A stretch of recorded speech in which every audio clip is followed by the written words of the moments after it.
نحمده ونصلي ونسلم على رسوله الكريم أما بعد فأعوذ بالله من الشيطان الرجيم بسم الله الرحمن الرحيم اللهم صل على سيدنا ومولانا محمد وعلى آله وصحبه وبارك وسلم۔ مشکات شریف کا درس جاری ہے اور آج ہم حدیث نمبر 2 پڑھنے جا رہے ہیں۔ یہاں سے نئے چیپٹر کا آغاز ہو رہا ہے، کتاب الایمان، ایمان کے متعلق۔ اب یہ کتاب سے مراد کیا ہے کہ یہ ایک پوری میجر بک کے اندر چھوٹے چھوٹے سیکشنز بناتے ہیں، ٹھیک ہے، تو اسے کتاب کا نام دے دیا جاتا ہے۔ تو ایمان سے متعلق جتنی بھی ریلیونٹ حدیثیں ہیں وہ اس چیپٹر کے اندر لے کر آئیں گے۔ اب اس کے اندر وہ 3 فصلیں قائم کریں گے، جیسے کہ خطبے کے اندر بیان کیا گیا تھا کہ فصل اول، فصل ثانی اور فصل ثالث کے نام سے وہ 3 فصلیں قائم کرتے جائیں گے ہر کتاب کے اندر۔ تو اب اس کے اندر یہ ایمان سے متعلق جو احادیث آئی ہیں کہ ایمان کہتے کسے ہیں، اسلام کسے کہتے ہیں، ایمان کے تقاضے کیا ہیں، کن چیزوں پر ایمان لانا ضروری ہے اور کن چیزوں سے ایمان میں قوت پیدا ہوتی ہے اور کن چیزوں سے ایمان کمزور ہو جاتا ہے، ٹھیک ہے، یہ ساری چیزیں بتائیں گے اس کے اندر، کتاب الایمان کے اندر۔ تو اب ہم اس کی شروعات کر رہے ہیں۔ الفصل الاول، پہلی فصل، ٹھیک ہے۔ فصل اول میں انہوں نے کیا کہا تھا کہ میں بخاری اور مسلم شریف سے احادیث لاؤں گا، اس میں پریفرنس انہیں دوں گا۔ بعد میں فصل ثانی میں پھر دوسری لے کر آئیں گے۔ حدیث میں پڑھ رہا ہوں، توجہ کریں۔ اللهم صل على سيدنا ومولانا محمد وعليه وصحبه وبارك وسلم۔ عن عمر بن خطاب رضي الله عنه قال بين نحن عند رسول الله صلى الله عليه وسلم ذات يوم اذ طلع علينا رجل شدید بیاض الثياب۔ حضرت عمر بن خطاب رضی اللہ تعالی عنہ سے روایت ہے کہ انہوں نے فرمایا بین نحن عند رسول اللہ صلی اللہ علیہ وسلم، کہ ایک وقت ہم جو ہے رسول اللہ صلی اللہ علیہ وسلم کے پاس بیٹھے ہوئے تھے، ذات یوم، ایک دن کی بات ہے، اذ طلع علینا رجل، تو ہم میں جو ہے ایک آدمی نمودار ہوا، یعنی ایک آدمی آیا۔ طلع جو ہے طلعت الشمس، جیسے ہم کہتے ہیں سورج طلوع ہوا، نمودار ہونا، ٹھیک ہے، تو اسی سے طلع ہے لفظ یہ، اور اس کا یہاں معنی یہ نہیں کہیں گے کہ آدمی طلوع ہوا، رجلن آدمی کو کہتے ہیں تو آدمی طلوع ہوا نہیں کہیں گے، بلکہ آدمی آیا، نمودار ہوا، ٹھیک ہے، اچانک آ گیا، اس لیے طلع استعمال کیا ہے۔ شدید بیاض الثیاب، اس کے کپڑے جو تھے بہت زیادہ سفید تھے، بیاض بید سے ہے، اس سفیدی کو کہتے ہیں، ثیاب ثوب ان کی جمع ہے، کپڑے کو کہتے ہیں۔ شدید سواد الشعر، اور شدید سواد الشعر کا کیا معنی، شعر بال کو کہتے ہیں، سواد کالے پن کو کہتے ہیں، ٹھیک ہے، تو اس کے بال بہت ہی زیادہ کالے تھے۔ لا یرا علیہ اثر السفر، تو ہم نے اس کے اوپر جو ہے کسی بھی سفر کا آثار نہیں دیکھا، یعنی اس کے اوپر کوئی بھی سفر کے آثار بھی نہیں تھے۔ معلوم ہوتا تھا کہ پہلے تو یہ آدمی اجنبی ہے، اور اجنبی ہے تو ہو سکتا ہے سفر کر کے آیا ہوگا، لیکن چونکہ اس کے کپڑے وغیرہ صاف تھے تو اس کی وجہ سے کوئی سفر کے آثار بھی، دھول مٹی وغیرہ بھی نظر نہیں آ رہی تھی۔ فلا یعرفہ منا احدا، کہ ہم میں سے کوئی بھی جو ہے اسے نہیں جانتا تھا۔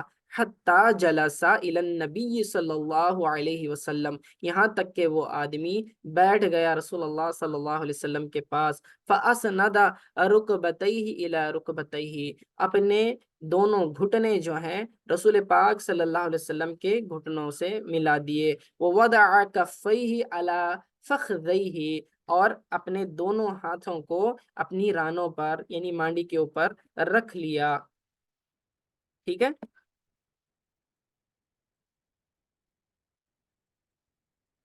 اچھا، وقالا، پھر اس نے کہا، یا محمد صلی اللہ علیہ وآلہ وسلم، اخبرنی عن الاسلام، مجھے اسلام کے بارے میں خبر دیجئے، یعنی اسلام کے بارے میں مجھے کچھ معلومات بتائیے۔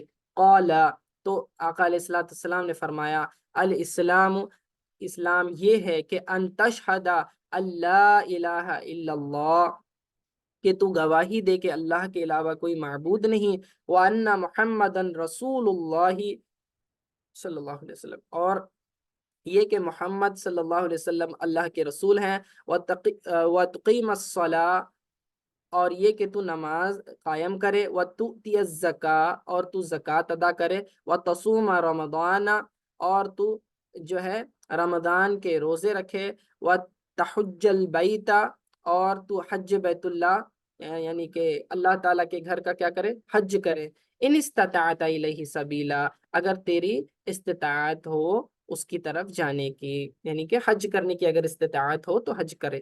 تو اب حضور علیہ السلام نے یہاں 5 چیزیں ذکر کی، ٹھیک ہے، کلمہ، نماز، روزہ، زکوٰۃ اور حج۔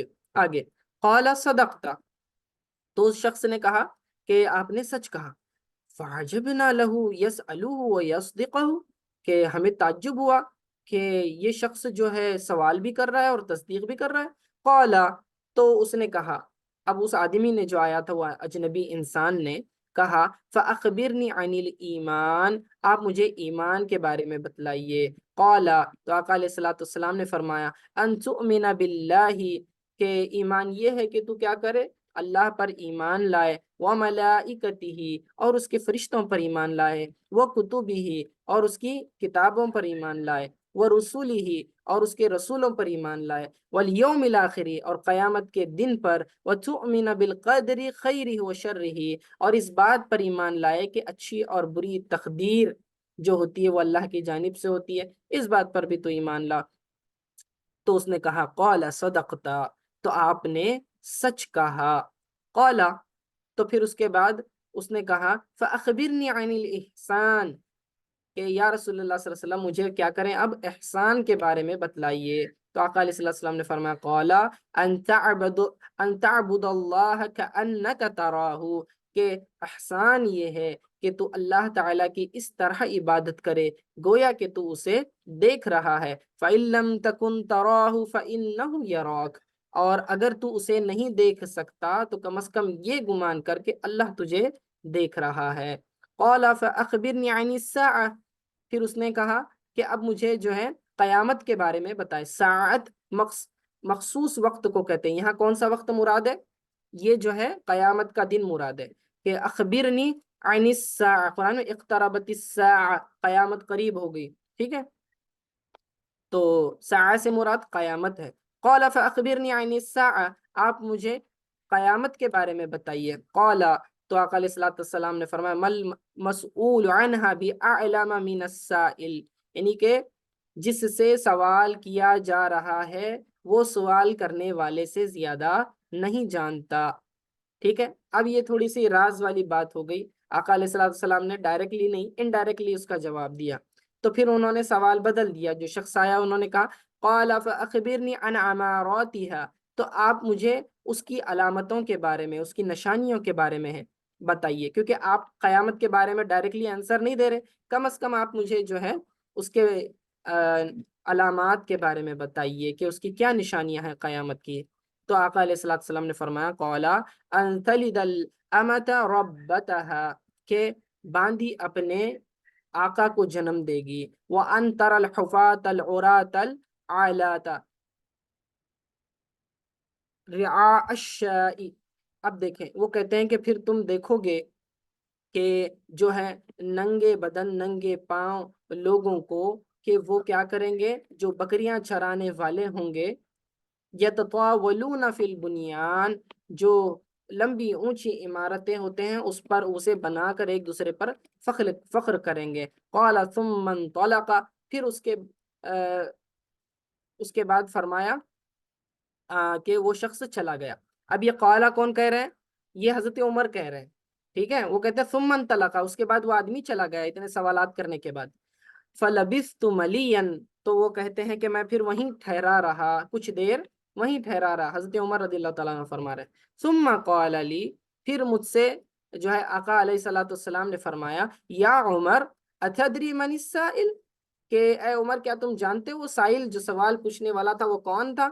قلت، میں نے کہا، اللہ ورسولہ اعلم، اللہ اور اس کا رسول بہتر جانتے ہیں۔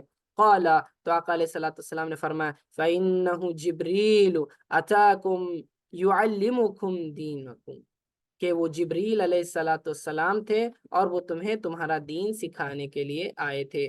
رواہ مسلم، امام مسلم نے اس حدیث کو نقل کیا ہے۔ یہاں یہ حدیث ختم ہو جاتی ہے۔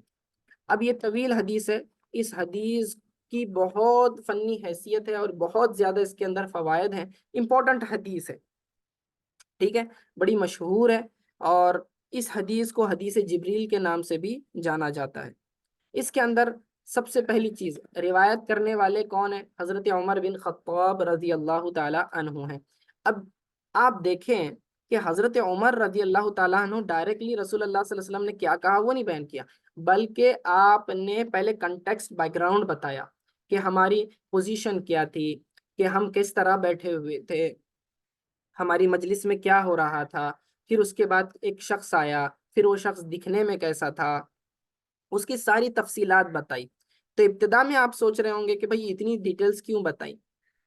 کیونکہ جو اینڈ میں اس کا کلائمیکس ہے وہاں پتہ چلتا ہے کہ یہ کوئی معمولی شخص نہیں تھا آنے والا، کیونکہ اس کے آنے کے آثار بھی جو ہے کوئی غیر معمولی تھے۔ جب اینڈ میں پھر اس کا راز کھلا کہ جو شخص آیا تھا، آنے والا شخص جبرائیل علیہ السلام تھے، ٹھیک ہے۔ تو جبرائیل علیہ السلام رسول پاک صلی اللہ علیہ وسلم کے پاس آتے تھے اور انسانی شکل میں بھی آتے تھے، اکثر انسانی شکل میں آتے تھے، اور حضور صلی اللہ علیہ وسلم کے صحابہ میں ایک صحابی تھے دحیہ کلبی رضی اللہ تعالیٰ عنہ، ان کی شکل میں حضرت جبریل علیہ السلام آتے تھے۔ صرف انہی کی شکل میں کیوں آتے تھے؟ کیونکہ وہ جو ہے دکھنے میں حسین اور خوبصورت تھے، ٹھیک ہے، اس لیے ان کی شکل میں حضرت جبریل علیہ السلام آیا کرتے تھے۔ اب یہ جو ہے یونیک انسیڈنٹ تھا اس بار، کہ اس سے یہ بھی مسئلہ ثابت ہوا کہ فرشتے جو ہیں اللہ تعالیٰ کی نوری مخلوق ہیں، اور اللہ تعالیٰ نے انہیں یہ اختیار دیا ہے چاہے تو وہ انسانی شکل لے لیں، یہ اللہ تعالیٰ کی طرف سے انہیں اختیار ہے، یعنی وہ ہیومن فارم بھی لے کر آ سکتے ہیں۔ ہو گیا یہاں تک کلیئر؟ آگے دیکھیں، اب یہاں پر جو بتا رہے ہیں فوائد الحدیث پر غور کریں ایک ایک پوائنٹ پر۔ حضرت عمر فرماتے ہیں ایک دن ہم رسول اللہ صلی اللہ علیہ وسلم کے پاس بیٹھے ہوئے تھے، اذ طلع علینا رجل، کہ ایک اچانک ایک شخص نمودار ہوا۔ اب وہ شخص اچانک آنے سے یہ لوگ تعجب میں کیوں پڑے؟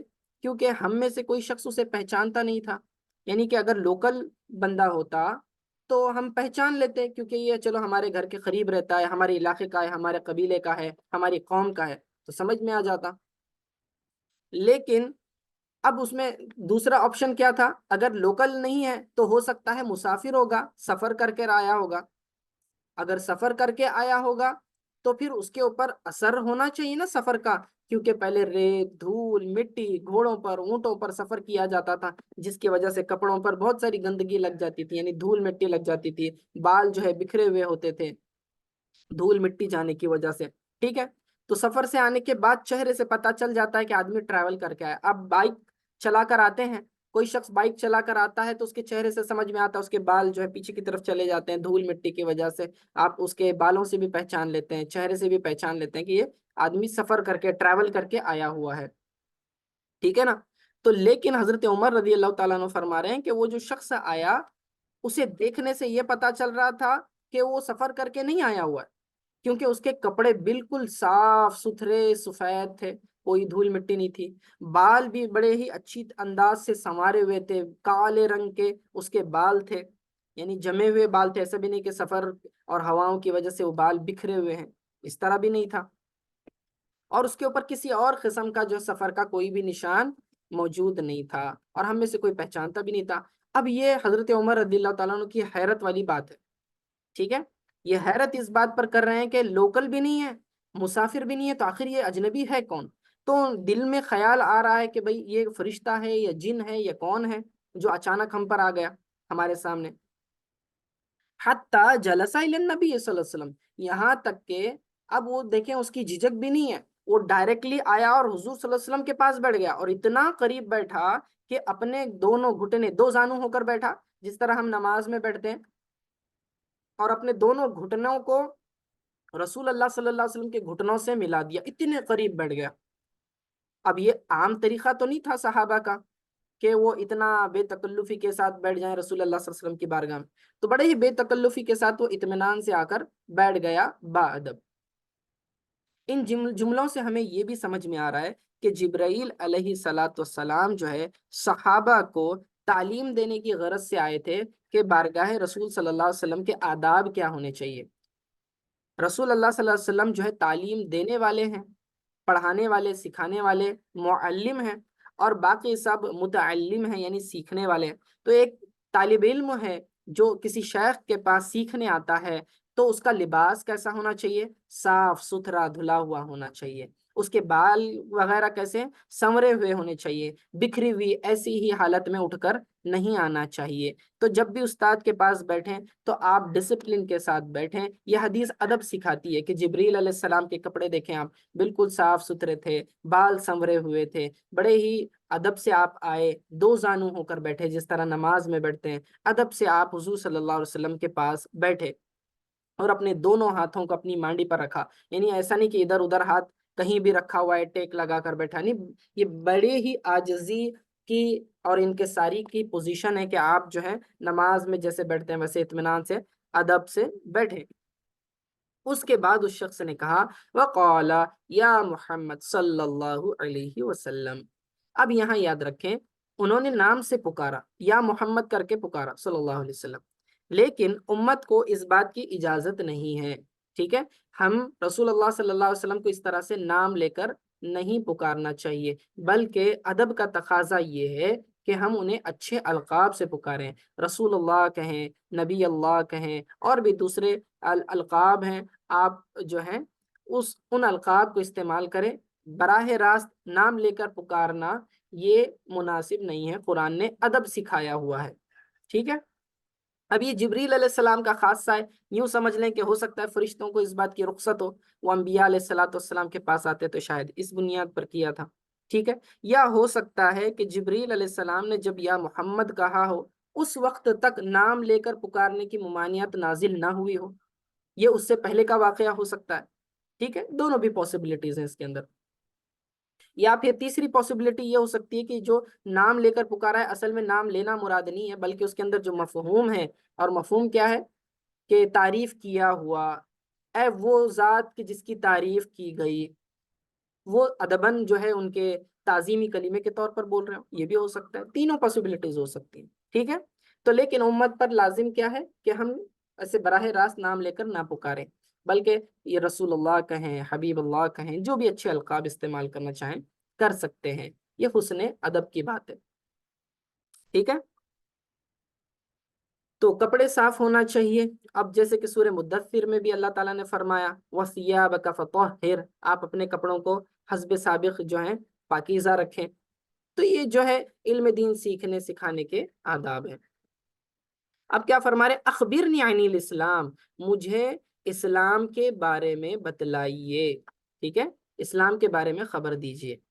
اب یہ ایک طریقہ تعلیم ہے۔ ایک طریقہ تعلیم یہ ہے کہ شیخ جو ہے باتیں بتائے اور شاگرد خاموشی سے سنے، ٹھیک ہے، یہ ایک طریقہ ہے۔ دوسرا طریقہ یہ ہے کہ شاگرد سوال کرے اور شیخ اس کا جواب دے، یہ بھی ایک طریقہ مسنون ہے، جیسے کہ حدیث جبریل سے سمجھ میں آ رہا ہے۔ تو گویا کہ جبرائیل علیہ الصلوۃ والسلام صحابہ کے درمیان سوالات کر رہے ہیں اور طریقہ بتا رہے ہیں کہ بارگاہ رسالت صلی اللہ علیہ وسلم میں سوال کس طرح کرنا چاہیے، اس کا ڈسپلن کیا ہونا چاہیے، ٹھیک ہے۔ تو اب دیکھیں اخبرنی عن الاسلام، مجھے اسلام کے بارے میں بتائیے، اسلام کیا ہے، کسے کہتے ہیں؟ فرمایا الاسلام، اسلام یہ ہے کہ ان تشہد اللہ الہ الا اللہ، یہ اسلام کے اندر شامل ہے کہ تو گواہی دے کہ اللہ کے علاوہ کوئی بھی معبود نہیں ہے، اور رسول اللہ صلی اللہ علیہ وسلم اللہ کے کیا ہیں؟ رسول ہیں، محمد صلی اللہ علیہ وسلم اللہ کے رسول ہیں۔ پھر اس کے بعد نماز کو قائم کرے، یعنی نماز پنج وقتہ جو فرض نماز ہے اس کو بڑے اہتمام کے ساتھ ادا کرے۔ زکوٰۃ ادا کرنا، یعنی جس کے اوپر زکوٰۃ فرض ہے وہ جو ہے صاحب نصاب شخص جو ہے پراپر کیلکولیٹ کر کے زکوٰۃ ادا کرے۔ اس کے بعد یہ کہ رمضان کے جو فرض روزے ہیں وہ رکھے، اور جو ہے حج بیت اللہ کا کیا کرے؟ وہاں ارادہ کرے، قصد کرے، یعنی کہ حج کرے، مسجد الحرام جا کر کعبۃ اللہ کا حج کرے، اور یہ کب ہے؟ جب تیری استطاعت ہو، استطاعت الیہ سبیلا، اگر تمہارے اندر کیپیسٹی ہو، تمہارے اوپر حج فرض ہو گیا ہے تو ہی پھر تم جاؤ، ٹھیک ہے، یہ بات ہو گئی۔ تو یہاں تک حضور صلی اللہ علیہ وسلم نے ارکان اسلام بیان کیے، کلمہ، نماز، روزہ، زکوٰۃ اور حج، یہ جو 5 چیزیں ہیں یہ اسلام کی بنیادی ارکان ہیں۔ تو جب مدرسے میں بچوں وغیرہ کو پڑھایا جاتا ہے کہ اسلام کے 5 بنیادی ارکان ہیں تو یہ کہاں سے لیا ہوا ہے؟ اسی حدیث جبریل سے لیا ہوا ہوتا ہے، ٹھیک ہے نا۔ تو اب دیکھیے، ارکان اسلام بتائے کہ اسلام کی بنیاد ان پر کھڑی ہے، لیکن اس کا مطلب یہ نہیں کہ صرف فقط اتنی ہی چیزیں اسلام ہے، باقی ساری چیزیں اسلام سے خارج ہیں، ایسا مطلب نہیں ہے، بلکہ یہ تو بیس ہیں، یہ پلرز ہیں، باقی پوری بلڈنگ ہے، باقی چیزیں بھی ہیں اسلام کے اندر داخل ہیں، لیکن جس طرح پلر نہ ہو تو بلڈنگ کھڑی نہیں ہو سکتی، اسی طرح اسلام کے اندر یہ چیزیں نہ ہو تو باقی جو ہے احکام و مسائل تو پھر وہ سارے جو ہے قائم نہیں رہ سکتے۔ تو جو شخص ان 5 چیزوں کو مضبوطی سے تھام لے گا، ان کا اہتمام کرے گا، تو پھر باقی چیزیں بھی اس کی درست ہوتی چلی جائیں گی۔ اگر اس کی بنیاد ہی درست نہیں ہے، پلرز ہی صحیح نہیں ہے، تو پھر اس کا اسلام بھی درست نہیں ہوگا۔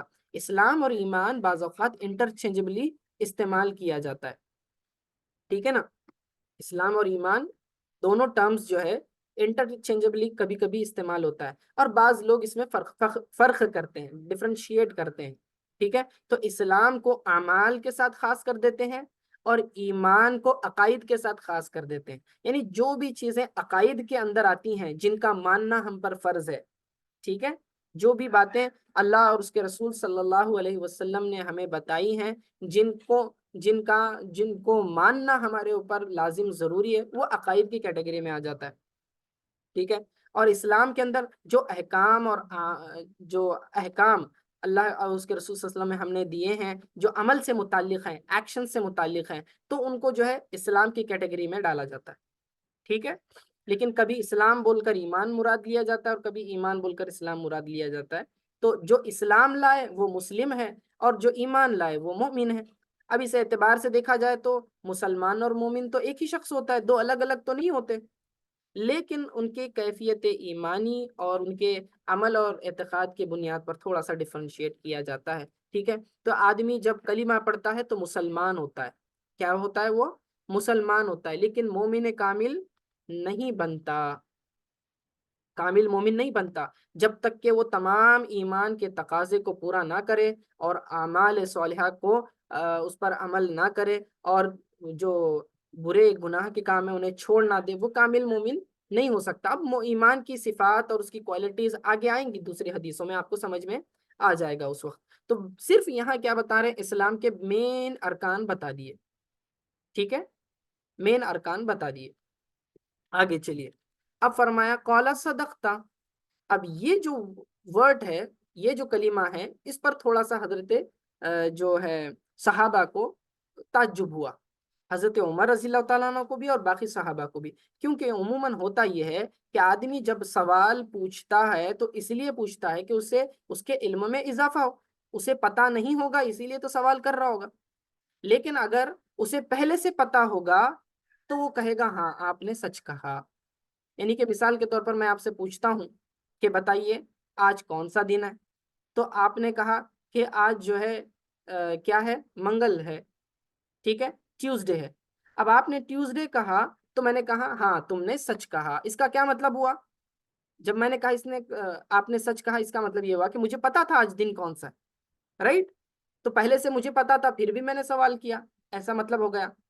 تو گویا کہ یہاں کیا ہو رہا تھا، صحابہ کو اس بات پر تعجب ہوا کہ جب بھی ہم سوال کرتے ہیں تو ہم کبھی بھی صدقتا کر کے یہ نہیں کہتے، لیکن آنے والا شخص سوال بھی پوچھ رہا ہے اور صدقتا تصدیق بھی کر رہا ہے، تو وہی کہہ رہے ہیں فَعَجَبْنَا لَهُ يَسْأَلُهُ وَيَصْدِقُهُ، کہ وہ سوال بھی کر رہا ہے اور تصدیق بھی کر رہا ہے، ٹھیک ہے۔ اس بات پر انہیں تعجب ہوا۔ کیوں انہوں نے تصدیق کی؟ کیونکہ جبرائیل علیہ السلام ہے، انہیں پتہ ہے اسلام کیا ہے اور ایمان کیا ہے۔ وہ سوال اس لیے پوچھ رہے ہیں تاکہ باقی صحابہ کو سمجھ میں آئے، ہو سکتا ہے یہ سوال باقی صحابہ نے نہ پوچھا ہو، اور ان کو سمجھانے کے لیے جبرائیل علیہ السلام جو ہے، اب جبرائیل علیہ السلام اور حضور صلی اللہ علیہ وسلم کا دونوں کا کنورسیشن چل رہا ہے تاکہ تھرڈ پرسن سننے والا جو ہے اس سے سیکھ لے، ٹھیک ہے۔ تو اس سے یہ ایک مسئلہ بھی ثابت ہوا کہ بعض اوقات استاد بیٹھا ہوتا ہے اور ایک ذہین طلبہ بھی ہوتے ہیں، بعض جو ہے ذہین طلبہ نہیں ہوتے مجلس میں۔ اب بعض اوقات ایک ذہین طالب علم ہوتا ہے، اس کو مسئلہ معلوم ہوتا ہے، لیکن یہ سمجھتا ہے کہ باقی جو دوسرے طلبہ ہیں انہیں شاید یہ مسئلہ معلوم نہیں ہوگا، تو دوسروں کو بتانے کی خاطر جو ہے وہ استاد سے سوال کر لیتا ہے، تو پھر اس کے جواب میں استاد وہ چیز بتا دیتا ہے اور باقی لوگوں کو پتہ چل جاتا ہے، کیونکہ بعض لوگ جو ہے سوال کرنے سے ڈرتے ہیں، یا پھر ہو سکتا ہے انہیں سوال کرنے کا سلیقہ نہ آتا ہو یا صحیح الفاظ کا چناؤ نہیں آتا ہے، تو اسی لیے جو ہے اس طرح بھی جو ہے سوال کرنا اگرچہ کہ آپ کو پتا ہو تاکہ دوسرے لوگ اس سے فائدہ حاصل کریں، یہ بھی جو ہے تعلیم و تعلم کا ایک طریقہ ہے۔ قال فاخبرنی عن الایمان، پھر اس کے بعد اس نے کیا سوال کیا کہ اب مجھے کیا کریں، ایمان کے بارے میں بتلائیے۔ تو آپ نے فرمایا کہ ایمان یہ ہے کہ تو اللہ پر اور اس کے فرشتوں پر، اس کی کتابوں پر، اس کے رسولوں پر، قیامت کے دن پر اور اچھی اور بری تقدیر پر ایمان لائے، یعنی اس کو مانے۔ ایمان تصدیق کا نام ہے، اور ایمان کے دو رکن ہوتے ہیں، ٹھیک ہے؟ ایمان کے دو رکن ہیں کہ اقرار باللسان و تصدیق بالقلب، یعنی زبان سے اقرار کرنا اور دل سے ماننا، اور اس طرح ماننا کہ ذرہ برابر بھی شک نہ ہو، تو پکا تصدیق کے ساتھ اس چیز کو قبول کرنا، دل آپ کا تسلیم کر لے تو پھر آپ ایمان والے بن جاتے ہیں۔ اور اگر دل تسلیم نہ کرے، آپ کو ذرا سا بھی شک اور تردد ہے، پتہ نہیں قیامت ہوگی کہ نہیں ہوگی، ٹھیک ہے، پتہ نہیں یہ چیزیں جو ہے یہ تقدیر لکھی گئی ہے یا نہیں لکھی گئی ہے، پتہ نہیں یہ چیز، ٹھیک ہے، یا پھر فرشتے رہتے نہیں رہتے پتہ نہیں، اگر کسی کو اس بات کا شک ہے تو فوراً کافر ہو جاتا۔ کیوں؟ کیونکہ ایمان شک کا نام نہیں ہے، ایمان یقین کا نام۔ تو یقین دل میں ہو اور زبان سے اقرار بھی کرے تو پھر وہ مومن کہلائے گا، یعنی یہ ایمان کے دو رکن اس کے پورے ہو گئے۔ تو یہ اب جو ایمان کے تعلق سے سوال کے جواب میں حضور صلی اللہ علیہ وسلم نے فرمایا، تو کون سے ٹاپکس بیان کیے؟ وہ ٹاپک جو عقائد سے متعلق ہے۔ اب یہ کوئی بھی ٹاپک اس کے اندر جو ہے عمل سے متعلق نہیں ہے، اللہ پر، اس کے فرشتوں پر، کتابوں پر، رسولوں وغیرہ پر ایمان لانا، یہ ساری چیزیں جو ہے بلیف سے متعلق ہیں، عقائد، کریڈ جس کو کہا جاتا ہے اس سے متعلق ہے، اعمال سے، ایکشن سے متعلق نہیں ہے، اوکے؟ تو اسی لیے ایمان کو آپ نے اس طرح سے ایکسپلین کیا۔ آگے ابھی اس میں جو آیا ہے ایمان جو ہے اچھی بری تقدیر پر لاؤ، تو تقدیر تو اللہ کے علم و فیصلے کا نام ہے، اب اس کو برا کہنا یہ بے ادبی تو نہیں ہے؟ نہیں، اصل میں یہ جو ہے بندوں کی طرف نسبت کرنے کے اعتبار سے تقدیر کو اچھا یا برا کہا گیا ہے، کیونکہ بعض چیزیں انسان کی طبیعت کے، اس کے مزاج کے، اس کے خواہش کے مطابق ہوتی ہیں، تو پھر انسان کو وہ تقدیر کا فیصلہ اچھا لگتا ہے، اور اگر اس کے مزاج، اس کے جو ہے اس کی خواہش کے مطابق نہ ہو، اس کے خلاف ہو، تو آدمی کو وہ فیصلہ برا لگتا ہے۔ تو یہ فیصلے تو سارے اللہ کے ہوتے ہیں اور ہر فیصلہ اللہ کا اچھا ہوتا ہے، لیکن بندوں کی طرف نسبت کرتے ہوئے اسے اچھی اور بری تقدیر کا نام دیا گیا ہے، ٹھیک ہے نا؟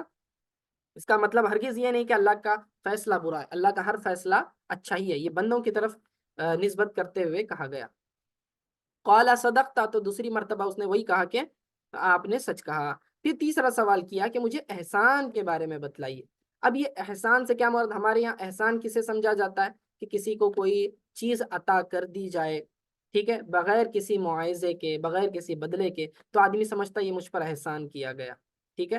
تو احسان کا مطلب صرف اتنا نہیں ہوتا، یہاں پر احسان جو ہے تحسین ہے، اس کے اندر کیا بتایا آقا علیہ الصلوۃ والسلام نے کہ دیکھیں تو اللہ کی اس طرح عبادت کرو کہ گویا کہ تم اللہ کو دیکھ رہے ہو، یعنی آپ کے اندر یہ دلی کیفیت ایسی ہو کہ بالکل جو ہے رب تعالیٰ کے حضور میں کھڑا ہوا ہوں اور اسے دیکھ رہا ہوں، تو اس طرح کی کیفیت اگر تمہارے اندر آتی ہے اور تم عبادت کر رہے ہو تو یہ درجہ احسان پر چلے گئے، یہ 3rd ڈگری پر آپ چلے گئے، ٹھیک ہے، یہ اونچا درجہ ہے، اسلام سے اونچا درجہ ایمان پر، ایمان سے بھی اور آگے آپ اوپر آ گئے، احسان کے درجے پر آ گئے، ٹھیک ہے، آپ کو پروموشن مل گیا۔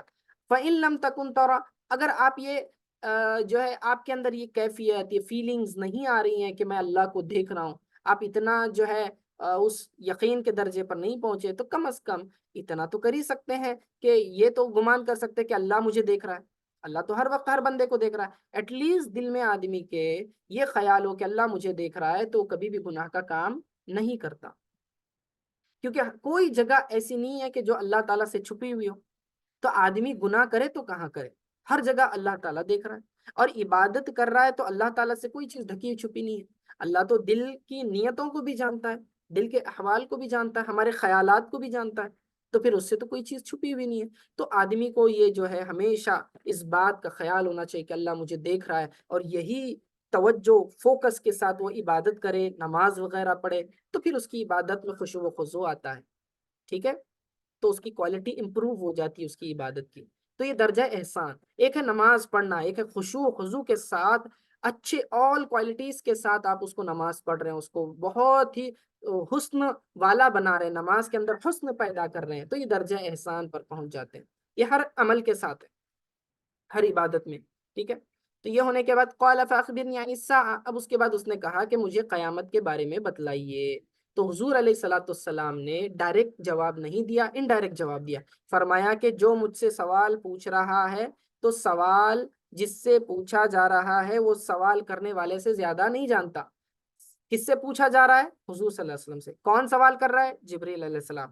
تو کہا کہ اے، ابھی یہ جو ہے راز و نیاز کی بات ہے، یہ اللہ تعالیٰ کا منشا یہ تھا کہ قیامت کا ایگزیکٹ ڈیٹ اینڈ ٹائم امت کو نہیں بتانا ہے، ٹھیک ہے نا، امت کو یہ چیز نہیں بتانی ہے، تو یہ تو راز کی بات تھی۔ اب جبریل علیہ السلام نے ایسا سوال پوچھا ہے کہ جس کے بارے میں جو ہے اللہ تعالیٰ نہیں چاہتا کہ یہ امت کو اس کا جواب بتلایا جائے۔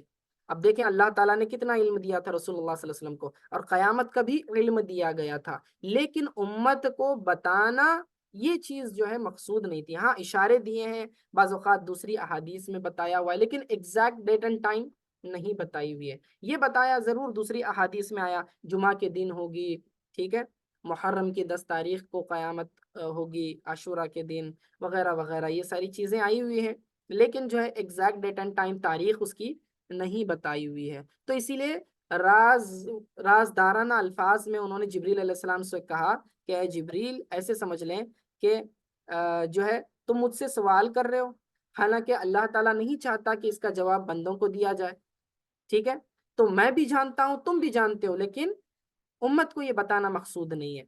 تو پھر حضرت جبریل علیہ السلام نے سوال کو سوئچ کر دیا، تو انہوں نے چینج کر دیا سوال کو، اچھا ٹھیک ہے آپ قیامت کے بارے میں نہیں بتا رہے، کم از کم اس کی نشانیوں کے بارے میں بتائیں۔ بعض لوگ اس حدیث سے یہ سمجھے کہ دیکھیں حضور صلی اللہ علیہ وسلم کو علم قیامت کا نہیں تھا، اسی لیے آپ نے جواب نہیں دیا، لیکن اگر علم نہیں رہتا تو آقا علیہ السلام کیا فرماتے کہ جبریل میں نہیں جانتا، آسان بات تھی، اتنا گھما کے کہنے کی کیا ضرورت تھی کہ جس سے سوال پوچھا جا رہا ہے وہ سوال پوچھنے والے سے زیادہ نہیں جانتا، ٹھیک ہے، یعنی کہ جبریل جتنا تم کو معلوم ہے اتنا مجھے بھی معلوم ہے، لیکن امت کو یہ بتانا نہیں ہے۔ تو لوگ جو ہے بعض اوقات غلط ترجمہ کر لیتے ہیں، غلط مفہوم لے لیتے ہیں اور کہتے ہیں کہ آقا علیہ الصلوۃ والسلام کو قیامت کا علم نہیں تھا، یہ غلط بات ہے، ٹھیک ہے۔ اگر آپ کو پتہ نہیں ہوتا تو قیامت کی علامت کیسے بتا رہے ہیں، دن کیسے بتا رہے ہیں، ٹھیک ہے، محرم کے مہینے کے بارے میں کیسے بتا رہے ہیں، تو یہ ساری چیزیں جو ہے کم علمی کا نتیجہ ہے۔ تو جبریل علیہ السلام اگر ایک بار کہہ دیا، اگر پتہ نہیں ہوتا تو جبریل علیہ السلام کو چاہیے یہ تھا کہ قیامت کی علامت کے بارے میں نہ پوچھتے، لیکن جبریل علیہ السلام رکے نہیں، بلکہ اگلا سوال کیا، اچھا ٹھیک ہے بتائیے کہ اس کی نشانیاں کیا ہیں، تو آپ نے فرمایا کہ باندی اپنے آقا کو جنے گی، اس کا مطلب یہ ہوا کہ والدین کے ساتھ غلاموں جیسا، باندیوں جیسا سلوک کیا جائے گا، یعنی اولاد اپنے والدین کی اتنی نافرمان ہو جائے گی کہ نوکروں کی طرح ٹریٹ کرے گی اپنے پیرنٹس کو، تو اسی لیے اس کو جو ہے کنایتاً کہا گیا کہ گویا کہ نوکرانی اپنے مالک کو پیدا کر رہی ہے، حالانکہ ایسا ہوتا ہے کیا؟ نوکرانی اپنے مالک کو جن سکتی ہے کیا؟ نہیں۔ تو بتانے کا مقصد یہ ہے کہ جو پیدا کر رہی ہے اس کی حیثیت نوکرانی کی ہو گئی، اور جو پیدا ہو رہا ہے اس کی حیثیت مالک کی ہو گئی، تو بچے جو ہے حکمرانی کر رہے ہیں والدین کے اوپر، نافرمانی کر رہے ہیں، تو یہ قیامت کی علامت بتایا، اور آج ہم دیکھتے ہیں کہ وہی ہے۔ اس کے بعد فرمایا کہ ننگے پیر ننگے بدن لوگ کیا کریں گے؟ جو بکریاں چرانے والے ہوں گے، جو جاہل ہوں گے، جن کو جو ہے علم نہیں ہوگا، دیہاتی قسم کے ہوں گے، یہ لوگوں کے پاس اتنا مال و دولت آ جائے گی کہ بڑے بڑے اونچی اونچی بلڈنگیں بنائیں گے اور اس کے اوپر ایک دوسرے پر فخر کریں گے، ٹھیک ہے۔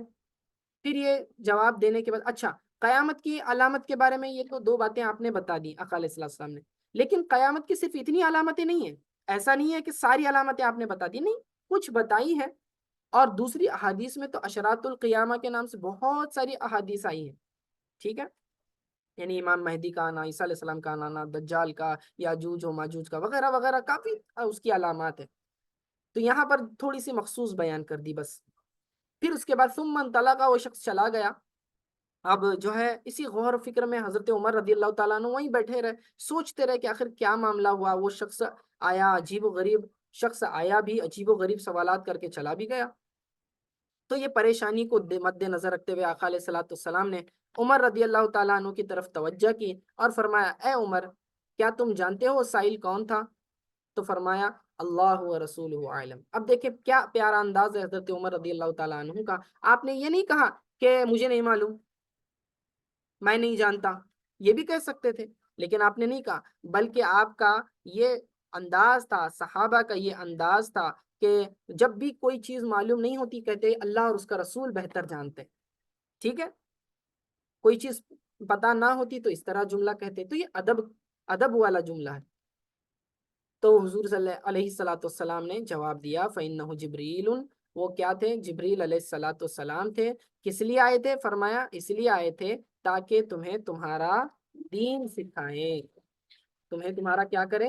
دین سکھا سکیں، اسی لیے آئے تھے۔ تو تمہارے لیے آئے تھے، جبریل علیہ السلام کو پتا تھا جو سوالات وہ پوچھ رہے ہیں، اسی لیے وہ تصدیق کرتے جا رہے تھے۔ اب وہ جو ہے تم لوگوں کو سکھانے کے لیے آئے تھے، اسی لیے وہ سوالات کر رہے تھے، تو پھر بعد میں یہ سارا راز کھلا۔ اور اسی طرح ایک دوسری حدیث بھی ہے ابو ہریرہ سے، پھر اس کے اندر تفصیل چند چیزیں اس کی بھی آئیں گی بس، لیکن آج کے لیے اتنا کافی ہے کہ یہاں ہماری حدیث ختم ہو گئی، اور اس حدیث میں کافی سارے اور بھی نکات ہیں، بٹ لیکن سمجھنے کے لیے یہ اتنا کافی ہے، ٹھیک ہے۔ وصلی اللہ تعالی علی خیر خلق محمد وآلہ وصحبہ اجمعین برحمتک یا ارحم الراحمین۔